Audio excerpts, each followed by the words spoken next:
Bonjour, aujourd'hui je vais vous expliquer comment jouer avec les cartes de base du loup-garou de Terre-Lieu. Donc voici les villageois. Les villageois n'ont pas de pouvoirs spéciaux. Ils se lèvent juste le matin pour essayer de trouver les loups-garous.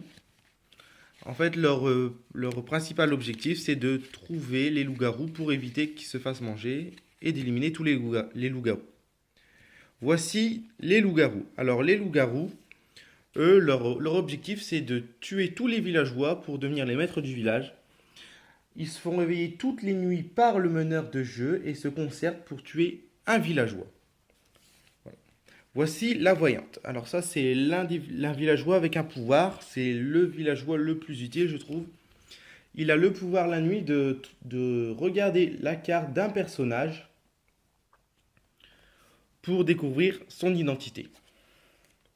Voici le chasseur. Alors le chasseur, lui, quand il se fait tuer, soit par le conseil du village ou soit par les loups-garous, il peut tuer une personne en plus avec lui pour l'emporter dans la mort.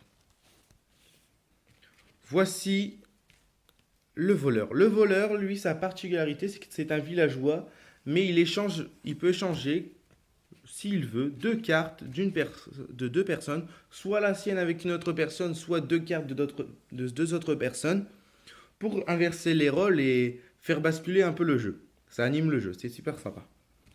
Voici la petite fille. Alors la petite fille, elle, c'est la tricheuse du jeu. En fait, la nuit, elle peut entrouvrir les yeux pour essayer de découvrir qui sont les loups-garous. C'est un atout assez précieux. Voici Cupidon. Alors Cupidon, lui, son pouvoir, c'est qu'au début du jeu, il choisit deux amoureux. Et si l'un des deux amoureux se fait tuer, le deuxième le rejoint dans la mort, car c'est insupportable pour lui que son amour soit mort. Voici la sorcière. Alors la sorcière, elle a deux pouvoirs, un pouvoir de vie, un pouvoir de mort, mais elle ne peut les utiliser qu'une seule fois. Elle peut utiliser son pouvoir de vie sur elle-même si elle le souhaite.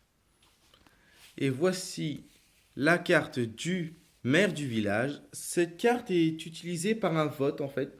Au deuxième tour, ou au premier tour, ça dépend, on demande un vote et pour élire le maire du village. Et le maire est élu à l'unanimité.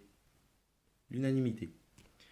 Voilà. Donc j'espère que cette vidéo vous a plu. Je vais faire deux autres vidéos pour les extensions Clair de Lune et Village. J'espère que vous avez apprécié cette vidéo. Et merci beaucoup. Bye bye.